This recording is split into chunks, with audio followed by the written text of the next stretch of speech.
Entonces hoy vamos a estar trabajando mm, el devocional dentro de esta línea de estudio. Hoy nos vamos a enfocar en el devocional. Estamos trabajando este proyecto de estudio, cambios profundos, cuando el Evangelio transforma los deseos del corazón y sabemos que el autor pues, de este material es el hermano Nicolás Emilio Tranchini. Y hoy vamos a estar meditando devocional número 4 del día 4. Y siempre hay un desafío de un objetivo de vida. Y para esta oportunidad, la pregunta es, ¿qué quiero? Esa sería la pregunta de desafío durante toda la meditación. Es como mantener el enfoque. ¿Para qué vamos a estudiar hoy? El texto que nos regala, la orientación, la exploración del mensaje de esta mañana, enfocado en responder al final esa pregunta, ¿qué quiero? ¿Listo? Entonces, vamos a iniciar con esta lectura. Aquí está textual, entonces yo les animo a seguir la lectura. Los que quieran pueden buscar en sus Biblias. El texto es Apocalipsis 2, los versículos 2 al 5. Aquí les coloqué la versión Reina Valera y luego les voy a colocar la versión que está en el material del devocional. Entonces, los que quieran buscar en sus Biblias y seguirlo en sus Biblias, está bien. Y los que no, les animo a seguir la lectura desde la pantalla. Entonces, Apocalipsis 2, 2, 5 dice, yo conozco tus obras y tu arduo trabajo y paciencia, y que no puedes soportar a los malos.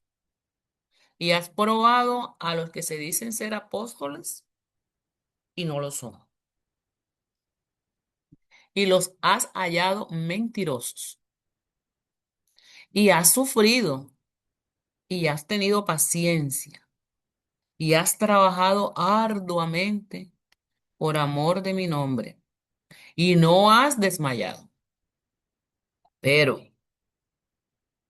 tengo contra ti que has dejado tu primer amor. Recuerda, por tanto, de dónde has caído y arrepiéntete y haz las primeras obras, pues si no, vendré pronto a ti y quitaré tu candelero de su lugar si no te hubieres arrepentido. Y esta es la versión que nos presenta eh, el hermano Tranchini en el material escrito.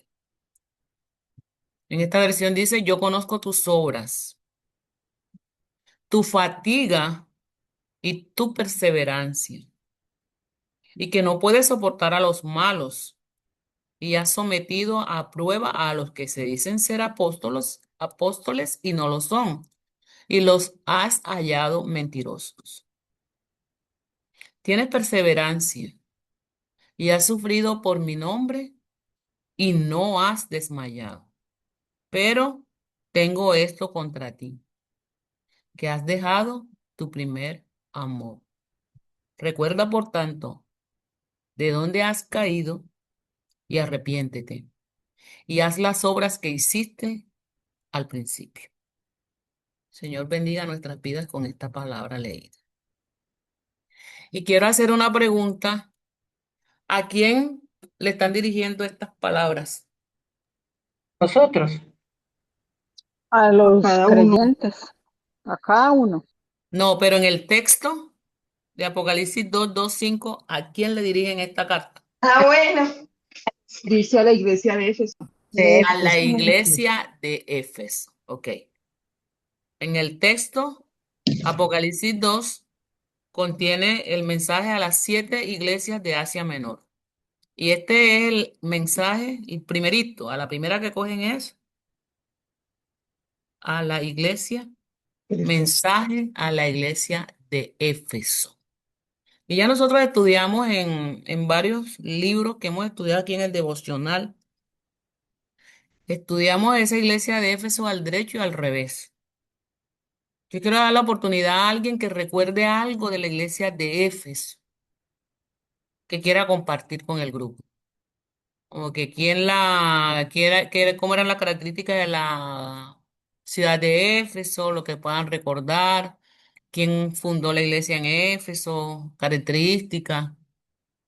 ¿Quién quiere compartir algo que recuerde de todo lo que hemos estudiado o lo que en sus estudios personales o en sus iglesias ustedes puedan recordar de esa iglesia de Éfeso?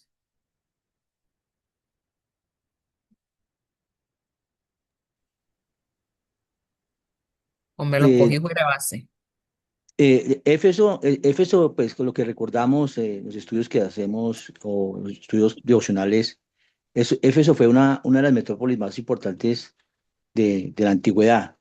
Estaba, en el contexto geográfico, estaba cerca de Turquía y se caracterizaba porque era un centro de alto movimiento comercial y también mucha actividad religiosa y algo allí que tenía influencia sobre ella era el mundo griego y romano, ¿sí? Ujú.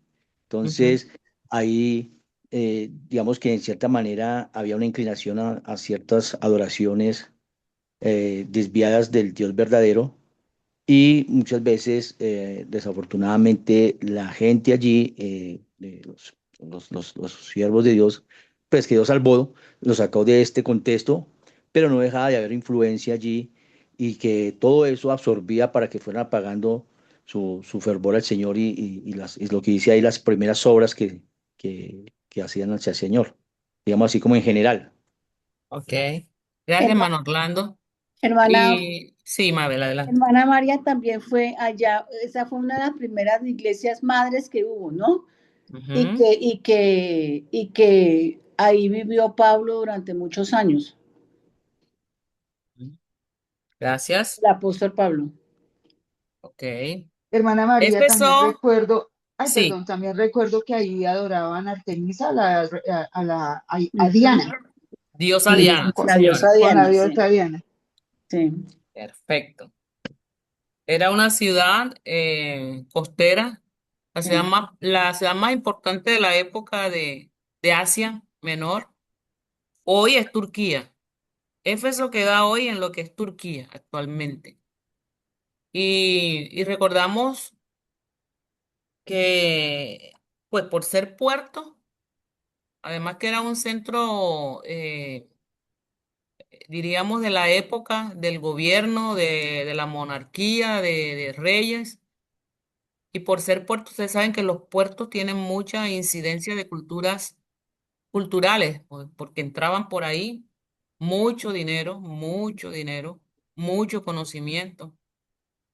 Y recordemos que Éfeso es, hablando ya del ámbito religioso, ella se convirtió como al ser la primera, en donde llega Pablo, donde se establece la Ujú. iglesia. Había muchos maestros, eran celosos, como dice el Apocalipsis, de la doctrina, y tuvieron unos maestros y unos tutores excelentes, porque sabemos que Pablo nunca abandonó las iglesias que él iba organizando, ¿verdad? Era una ciudad rica, pudiéramos decir así, un poder adquisitivo y por todo lo que constituía. Dice que a la bajada, yo estuve investigando que a la bajada del puerto, como lo visitaban mucho los gobernantes, los grandes emperadores, dice que pavimentaron la calle principal de la ciudad que venía desde el puerto y eso era una cosa espectacular. Entonces, pudiéramos decir, y es lo que está resumiendo aquí la introducción de esta carta que vemos en Apocalipsis y en Hechos, o sea, si yo les animo a que si les llama la atención, ustedes pudieran de pronto tener un repaso en el libro de Hechos, en la parte donde se narra todo lo que fue el trabajo de Pablo en esta iglesia de Éfeso. Sabemos que Pablo dirige una iglesia, perdón, una carta a Éfeso y casi que Éfeso era como el centro de operaciones aún del ministerio de Pablo en el sentido de que las cartas y todo lo que era el trabajo entraba por Éfeso y Éfeso era como la iglesia madre de toda el Asia Menor. Entonces, o sea, es una iglesia que uno puede pensar en el contexto histórico demasiado importante. Y es lo que dice aquí. Esto es lo que vamos a estar meditando desde la palabra. Y cómo este mensaje que se da en su momento a esta iglesia con estas características, cómo lo vamos a ir lo vamos a ir traspolando a nosotros, como si nosotros fuéramos la iglesia de Éfeso, a quien el Señor hoy nos está mostrando este mensaje. Ese es como el desafío, ¿verdad? Recuerden la pregunta con la que iniciamos y es la que va a ser el derrotero durante todo el devocional. ¿Qué quiero a partir de esto que vamos a estar mirando? Entonces, vamos a estar pensando cosas bonitas. Yo conozco tus obras, tu arduo trabajo y paciencia, y que no puedes soportar a los malos. Y has probado a los que se dicen ser apóstoles y no lo son. Y los has hallado mentirosos. Y has sufrido. Y has tenido paciencia. Y has trabajado arduamente por amor de mi nombre. Y no has desmayado. Esta es la parte bonita. Por ahí eh, buscaba, encontré un material con el título de Una iglesia activista, pero sin amor. Wow. Ahora vamos a pensar en estas preguntas de reflexión que nos plantea el autor de este material. ¿Qué es lo que más le cuesta a un cristiano? Y él dice, piénsalo un momento, pero piénsalo bien. Entonces yo les animo a pensar, vamos a poner esas neuronas a funcionar. ¿Qué es lo que más le cuesta a un cristiano? Escucho voluntarios, así en una sola palabra. ¿Qué cree usted que le cuesta más a un cristiano? Solo Per- palabras, a ver. perdonar. Perdonar, ¿qué Hermana más? María. Ana Marley, ¿qué más? Obedecer. Perdonar, obedecer,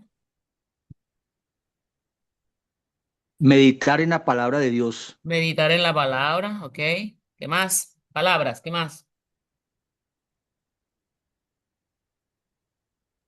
Someternos. Someternos, Orar. orar, Amar, amar. Una confiar. última, confiar, Obediencia. obedecer. Bueno, y nos comparten esta. Esta es como la misma pregunta, pero ¿qué es lo que más le cuesta a un cristiano? Es decir, ¿qué es lo más difícil de la vida cristiana? Y ustedes dijeron varias y miren las que el autor nos pone. Ayunar, Ujú. diezmar, evangelizar, entender algunas partes de la Biblia, perdonar a alguien que te ha herido, amar a tus enemigos y todas las que ustedes dijeron y todas las que más se nos pueda venir a la mente y las que puedan ser nuestra propia experiencia. Sin embargo, el hermano Franchini, él nos dice que no es ninguna de esas respuestas, imagínense la respuesta correcta. Él dice, no, ninguna de estas es la respuesta correcta. Y uno como que queda viendo un chispero, como, ay, ¿qué pasó aquí? Pero vamos a mirar qué dice él. Y él dice que la cosa más difícil de la vida cristiana es tener un encuentro cara a cara con Jesús. Y cada frase que para mí llama la atención y que yo quiero como eh, prestarle, darle énfasis, yo lo voy a resaltar en amarillo. Entonces él dice, no son estas. Lo más difícil de la vida cristiana no es esto. Lo que más le cuesta a un cristiano, él dice, no es esto. Él dice, la cosa más difícil de la vida cristiana es tener un encuentro cara a cara con Jesús. Ahora, lo que ningún ser humano jamás podrá lograr, miren esto, es lo que todo ser humano más necesita. Wow, que es como un juego de palabras. Yo lo voy a coger de atrás hacia adelante. Lo que todo ser humano más necesita es lo que ningún ser humano jamás podrá lograr. Y eso que es lo que más necesitamos es ver a Dios, es sentirlo, es tocarlo, es tener un vínculo real con Él. Es lo que más necesitamos cada uno de nosotros, pero que jamás ningún ser humano podrá lograr. Wow. Y para mí estas son palabras desafiantes. Lo que yo más necesito es ver a Dios. Lo que mi ser más necesita es sentirlo, es poder tocarlo, es poder tener un vínculo real con Él, es poder entrar a una intimidad fuera de serie con Él. Y Él dice que es lo que jamás podrá lograr el ser humano. Y pudiéramos pensar, pero es tan trágico que Dios no hace milagros. Pero una reflexión que nos está llevando es a sensibilizar la situación de cada uno de nosotros con respecto a ese buscar y tener un cara a cara con Jesús. Si quieres decirlo de otra forma, lo que está diciendo nuestro hermano es que la parte más difícil de, de la vida cristiana es disfrutar a Dios. Wow. La parte más difícil de la vida cristiana es disfrutar a Dios. Es decir, llegar a conocerlo. Wow. Llegar a conocerlo. Llegar a atesorarlo. Llegar a amarlo con todo tu ser. Y a veces uno escucha palabras, expresiones de las parejas y uno dice a la pareja, al esposo, uno nunca termina de conocerlo. Parejas que llevan 30, 40, 50 años juntos y todavía hay cosas que no conocen de la otra persona. Y él está diciendo aquí, la parte más difícil de la vida cristiana es disfrutar a Dios. Miren esa palabra, disfrutar. Porque a veces nosotros la vida cristiana se convierte en una carga. Para muchas personas la vida cristiana se convierte en un tormento, en una incertidumbre, en un pensar que Dios me va a castigar, que Dios está con el látigo dándome por la cabeza, que todo lo que me pasa es el castigo de Dios. A veces no disfrutamos a Dios. A veces creemos que Dios todavía, el pecado que hicimos hace 40, 50 años, todavía no ha sido capaz de perdonarlo. Y nosotros nos seguimos flagelando el alma, la mente, pensando es que soy tan malo y tan imperfecto que no agrado a Dios, que no logro agradar a Dios. Y esa es la ignorancia en que viven muchas culturas idólatras. No disfrutan a Dios porque no lo conocen en su esencia. Y andan buscando qué hacer para tenerlo contento, qué hacer para lograr la bendición, qué hacer para garantizar que la vida eterna no me la quite. O sea, tanto trabajar y al final le perdí la salvación. Y lo más difícil de la vida cristiana es disfrutar a Dios,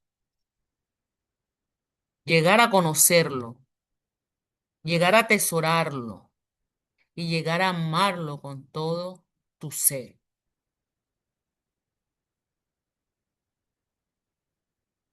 Y vamos a mirar lo que dice, ayúdenme un voluntario con esta cita bíblica, Mateo 22, 37 y 38. A ver qué nos dice. Jesús le dijo, amarás al Señor tu Dios con todo tu corazón y con toda tu alma y con toda tu mente. Este es el primero y grande mandamiento. Gracias, hermana Alba. ¿Nos lo puede leer nuevamente para... Jesús le dijo, amarás al Señor tu Dios con todo tu corazón y con toda tu alma y con toda tu mente. Este es el primero y grande mandamiento. Gracias. Y esta es una pregunta que si ustedes recuerdan en el versículo 36 como contexto anterior, esta es una pregunta en el 35 que le hace un intérprete de la ley, se la hace a Jesús.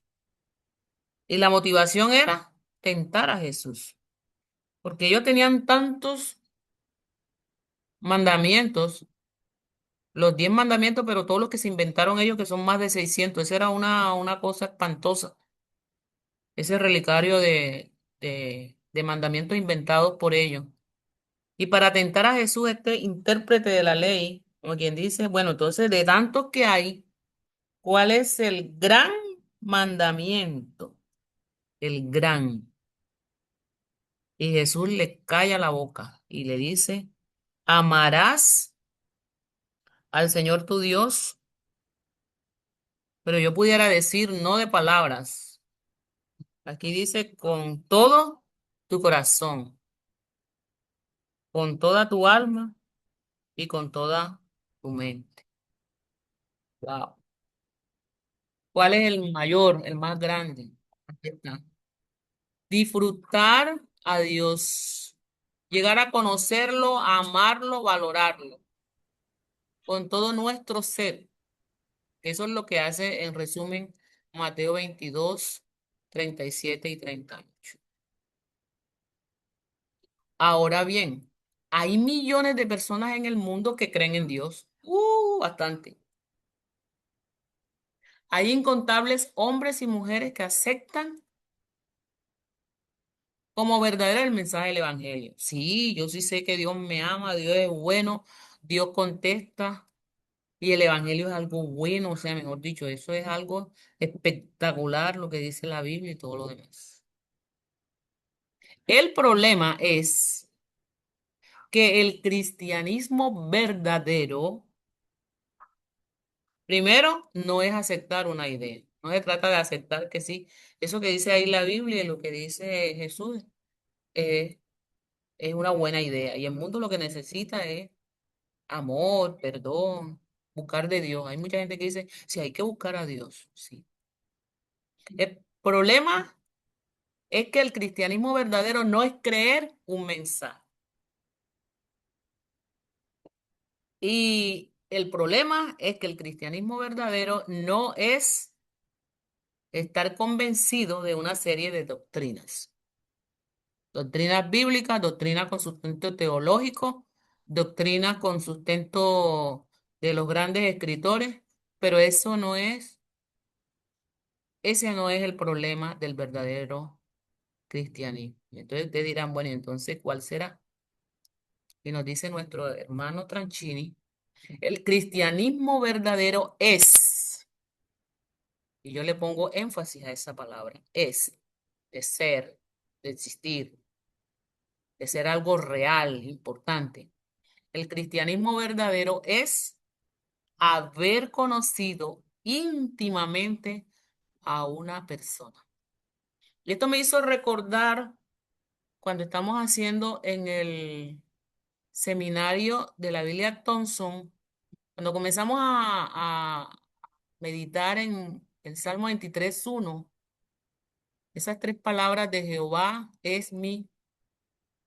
Siempre en la reflexión final decimos que no se trata, eh, perdón, la idea central es que el Evangelio, que ese pastor, que es mi pastor, dice que no se trata de religión, sino de relación. Ese es el resumen. El mensaje no es religión, porque por eso es que el mundo se enfrenta y hay hasta guerras santas porque es que el mío es el que sirve, el mío es el que es verdadero, el mío. No se trata de religión, se trata de relación. De tal manera que el cristianismo verdadero es haber conocido íntimamente a una persona. No es creer, es haber tenido un encuentro con alguien. Yo pudiera decir, se trata de relación, no de religión, no de palabras, es relación. Ahora bien, nos hacen esta pregunta. ¿Sabes qué es un cristiano verdadero? Es una persona que ha tenido ese encuentro. Recuerden, no es aquel que dice que el evangelio es correcto, no es aquel que se sabe una serie de doctrinas, no es aquel. Es el que tiene se trata de relación, se trata de intimidar con una persona. Y un cristiano verdadero es una persona que ha tenido ese encuentro íntimo, cara a cara con Jesús. Y que no solamente tuvo ese encuentro basado en la emoción, en que estaba en una congregación con miles de personas adorando, danzando y un predicador de estos que mueven masa y gloria a Dios y ya. Un encuentro cara a cara con Jesús porque Jesús le solucionó un problema, porque Jesús le regaló la camioneta que quería, porque Jesús le dio millones. No. Dice, es una persona que ha tenido ese encuentro cara a cara con Jesús y desea prolongarlo. Es decir, desea vivir en esa fe y en esa relación. Ahora bien, como escribió John Flavel en 1668, este escritor dice, la mayor dificultad en la conversión es ganar el corazón para Dios. Es decir, cuando una persona se convierte al mensaje del Evangelio, que lo comprende, que lo escucha, lo comprende y toma una decisión, él dice que la mayor dificultad en esa convertirse a ese mensaje de buenas nuevas en Cristo, dice que lo más difícil es ganar el corazón para Dios. Wow. Porque a veces queda en la mente, a veces queda en la emoción, a veces queda en una mera expectativa, en una falsa expectativa.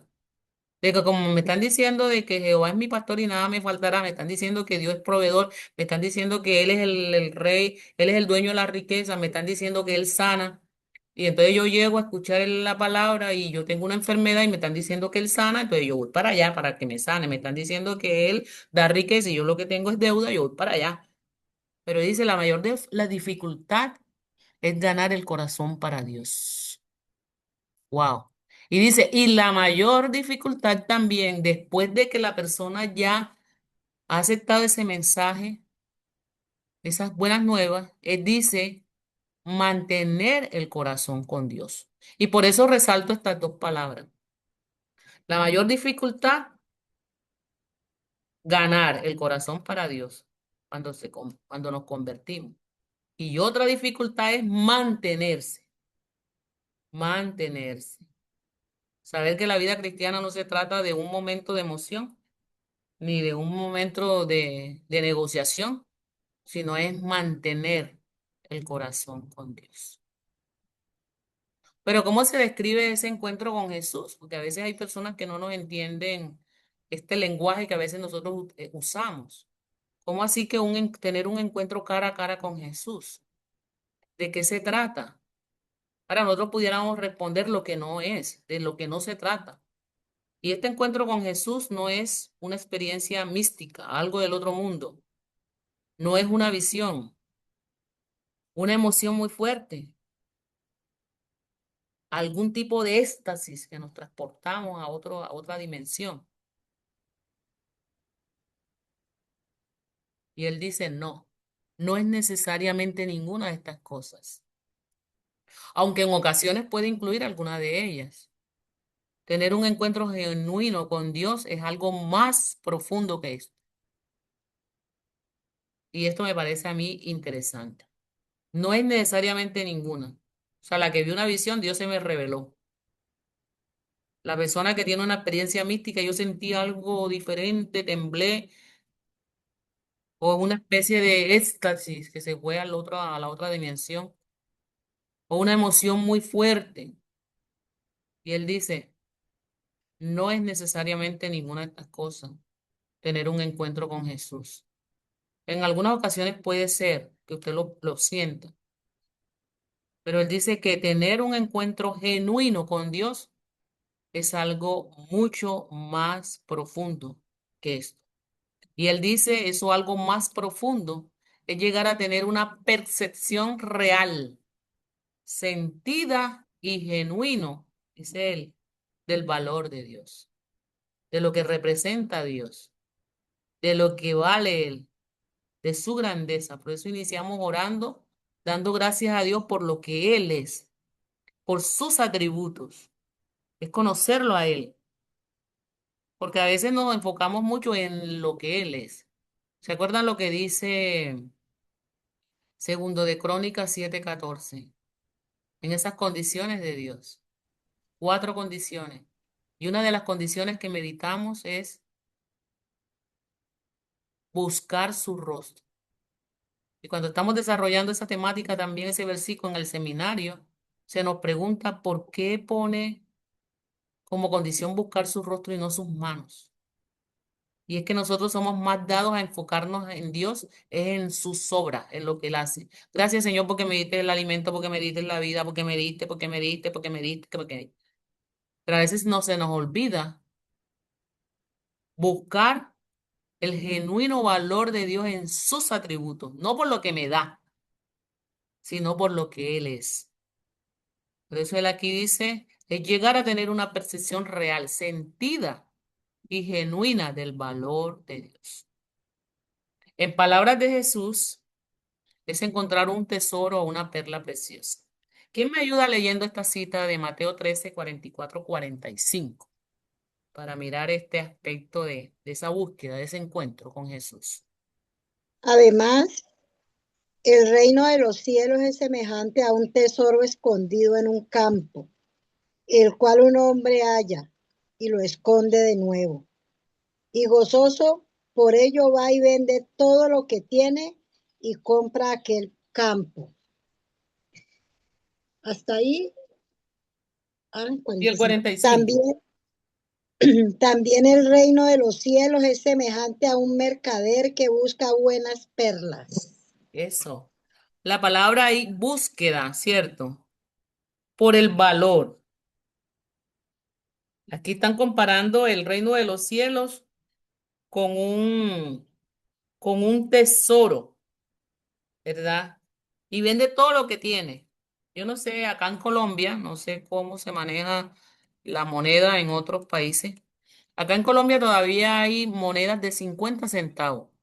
Y esas monedas usted las coge, las encuentra tiradas por cualquier parte. Eso no tiene nada de valor. Vea usted una monedita de eso.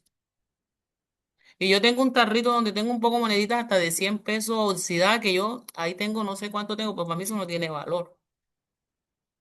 Pero aquí están hablando en este pasaje de Mateo, que el reino de los cielos es comparado a un gran tesoro donde un hombre lo encuentra, lo deja ahí tapadito y va y vende todo lo que tiene, porque él le vio la dimensión del valor de eso que acaba de encontrar, que él dice, esto vale más que todo esto que yo tengo, todos estos accesorios. Y lo mismo pasa con una perla preciosa. Wow. Y él dice que así debería ser la percepción real sentida y genuina de lo que vale Dios, ese gran tesoro. Es sentir que has encontrado el mejor de los tesoros y la mejor de las perlas preciosas cuando encontramos a Jesús. Wow. Cuando nos encontramos con Jesús. Y la dimensión y la relación del valor cambia.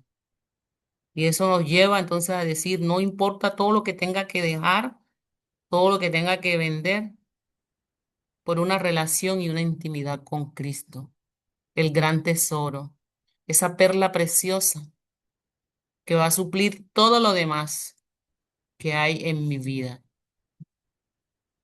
El apóstol Pedro lo expresaría de esta forma Él diría que tu fe es más preciosa que el oro que perece. Y la pregunta es, ¿por qué Pedro lo expresaría de esta forma? Y dice, porque ustedes aman a Jesucristo a pesar de que nunca lo han visto. Aunque ahora no lo ven, confían en Él y se gozan con una alegría gloriosa e indescriptible. Primera de Pedro 1:8, nueva traducción viviente. Algún voluntario que busque, por favor, Reina Valera, ese mismo versículo y nos ayude con la lectura. Primera de Pedro 1:8. Yo lo tengo en la nueva traducción viviente como está ahí. No, regálenme a alguien que lo tenga en, por favor, en Reina Valera. Listo, hermana María. Dice la Adelante. palabra de Dios.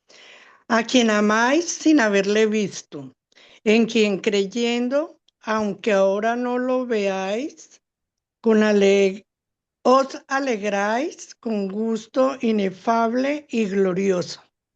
Amén. Amén. Gracias, hermana Lili. Ustedes lo aman a quien amáis a pesar de que, ¿qué? No lo hemos Nunca visto. lo Sin hemos haberlo visto visto. sin haberlo visto. Y enfatiza, aunque ahora, wow, temporalidad, aunque ahora Mm. no lo ven, ¿qué pasa? Confiamos en Él. ¿Y qué más dice? Confiamos y, ¿cuál es la otra palabra que utiliza? Se Os me fueron. alegráis, alegráis con gozo Os alegráis con gozo inefable. inefable y glorioso, es decir, con un gozo indescriptible. Es una emoción.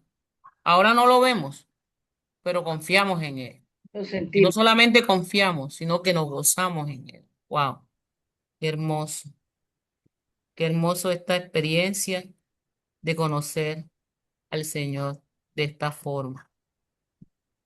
Y aquí está esta pregunta. ¿Entiendes el texto? No hace falta ver físicamente a Jesús para amarlo. ¿Quién no quiere leer Juan 20:29? Jesús le dijo, porque me has visto, Tomás, creíste. Bienaventurados los que no vieron y creyeron. Wow, ese fue un golpetazo que le dio el Señor a Tomás. No hace falta ver a Jesús para amarlo. Que no nos pase lo que le sucedió a Tomás. Tenía que verlo para luego creer. Nosotros podemos amarlo sin verlo físicamente. No es necesario tener un encuentro físico con Él para gozarnos con alegría fuera de serie. Una alegría que no hay explicación. Una seguridad con un gozo, alegría gloriosa e indescriptible. No hay necesidad, no necesitamos un encuentro físico. Y subrayo esta palabra. La cuestión no es verlo con los ojos. La cuestión es ver a través de la fe lo que Él ha hecho por nosotros y que eso nos conmueva. Tremendo. No es verlo, no es estar buscando visiones, no es, ay, que yo nunca lo he soñado, yo nunca, no. La cuestión es ver a través de la fe. Y recuerden que la fe es creer en lo que todavía no hemos visto. Y es a través de la fe lo que Él ha hecho por nosotros. Y que cuando nosotros recordemos a través de la fe todo lo que Él ha hecho por nosotros nos conmueva. Y yo creo que lo más grande que Cristo ha hecho por nosotros es darnos el perdón de nuestros pecados y permitirnos entrar a disfrutar la vida eterna en su reino.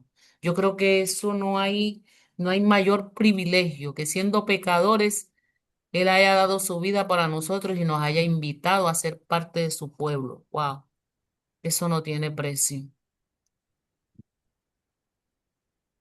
¿Cómo sé si he tenido un encuentro genuino con Él? Y Pedro acaba de decirlo, él lo acaba de decir en este versículo, que aun cuando no lo hemos visto, confiamos en Él y nos gozamos con alegría. Ahora, la pregunta que debo hacerme es muy simple. Produce en mi fe una nueva clase de gozo glorioso e indescriptible. En otras palabras, siento que el haber encontrado a Cristo ha encontrado un tesoro. Esa es la pregunta de desafío. O sea, el encontrar a Cristo, el tener a Cristo en nuestra vida, que Él nos haya llamado a ser parte de su pueblo con todo lo malo que somos, con todo lo que fue nuestra vida pasada. Al encontrarnos con Cristo, pensamos que ese es el mayor tesoro. Pensamos que Cristo es esa perla preciosa que merece todo. Ahora puedes verlo. En este momento ya lo puedes ver. La iglesia de Éfeso se enfocaba era en el activismo, en el hacer, hacer, hacer, hacer.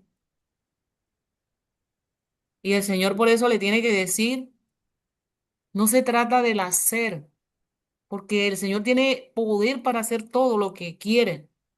El Señor no necesita tanto activismo. El Señor aquí dice que un cristiano verdadero no solo cree en Jesús, un cristiano verdadero está enamorado de Él. Wow, está enamorado de Jesús. Déjame hacerte la pregunta opuesta, dice aquí el hermano Tranchini. Y él ahora dice, ¿cuál es la cosa más fácil de la vida cristiana? ¿Qué es lo más sencillo para cualquier creyente del mundo? Y el verso 4 de Apocalipsis que ya leímos nos da la respuesta. Lo más fácil es perder mi primer amor, dejar de disfrutar a Dios, dejar de verlo, dejar de percibirlo atractivo, dejar de adorarlo. Eso es lo más fácil. Esta iglesia de Éfeso estaba enfocada, era en el activismo. Yo fui, yo hice, yo soy diaconizo, soy diaconisa, soy ujier, soy, pero perdieron su primer amor. Dejaron de disfrutar a Dios, dejaron de verlo, dejaron de percibirlo como algo atractivo y de valor, dejaron de adorarlo, se enfocaron en el ser. Y leía también un comentario adicional, habían perdido el primer amor de amar a otros como Dios les ama. O sea, estaban tan enfocados en la perfección de la doctrina, en la perfección de las cosas, del hacer, de sacar a los que no eran apóstoles. O sea, estaban tan celosos de las estructuras que habían olvidado el primer amor. Su primer amor para Dios y ese primer amor que cuando amamos al Señor, pues lo vamos a expresar para las otras personas. Apocalipsis es muy claro. Es posible hacer obras, fatigarnos, nos cansamos, no dormimos bien, preparando estudios, grupos de oración aquí, grupos de oración allá, los grupos, la visitación, perseverar, mantener una sana doctrina e incluso sufrir por Cristo sin amar a Cristo. Wow, y esto es duro. Es posible ser activista de la fe sin amar a Cristo. Dice, yo conozco tus obras, todo lo que dice aquí, todo lo que dice aquí. Pero luego el versículo 4 dice, pero, y ese pero es como que no me tienes contento. Has perdido y has dejado tu primer amor. Entonces, ¿de qué trata la vida cristiana? De aprender a perpetuar, a mantener en el tiempo la experiencia que tuviste el día de tu conversión, el día que encontraste un tesoro, el día más feliz de tu vida. ¿De qué trata este libro? De ayudarte a cumplir ese objetivo. Este. Aprender a perpetuar la experiencia que tuviste el día que recibiste a Cristo como tu personal salvador. De eso trata este libro. Y la única pregunta que me queda por hacerte y con la que nos vamos a ir en esta mañana es, ¿tú qué quieres? Esa pregunta cuando la leí me dio duro. ¿Tú qué quieres? Seguir siendo un activista que no tienes tiempo ni para dormir porque estás metido en tantas cosas en la iglesia, pero que has dejado tu experiencia de tener intimidad y de enfocarte en el objeto de tu fe, que es Jesús. ¿Tú qué quieres? ¿Seguir perdiendo el tiempo en tanto activismo, pero no tienes intimidad con el Señor? ¿Tú qué quieres? Es la pregunta. Para orar y meditar a lo largo del día, ¿creo en Cristo o estoy enamorado de Él? Y yo quiero terminar con esto diciéndole, me van a regalar unos minuticos para compartir esto último. ¿Creo en Cristo o estoy enamorado de Él? Y yo pensaba, cuando uno está enamorado de una persona, yo siempre he dicho como abogada que la peor temporada para una persona casarse es cuando está enamorado, porque el enamoramiento lo vuelve a uno como loco, ciego y sordomudo. Todo el mundo ve los defectos de la persona menos el que está enamorado. O sea, el peor momento para usted entrar a un compromiso es estar enamorado, porque su cerebro se le bloquea. Pero nosotros debemos enamorarnos así de Cristo, que seamos capaces de dejar todo y de enfocarnos en Él. Porque cuando estamos enamorados lo damos todo, sin reserva. Y una persona enamorada pasa todo el día hablando con el enamorado, está juntico ahí, se va a las 12 de la noche y sigue hablando por el celular. Y ahora que llegas, me cuentas cómo te fue. Y se siguen ahí. Ojalá esa sea nuestra relación con el Señor. Menos activismo, más relación. No solamente creer en Cristo, sino en enamorarnos de Él. Y les invito a terminar con esta adoración.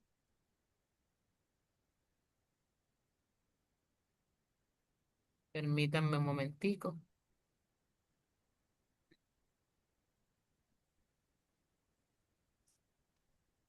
Siempre, permítanme.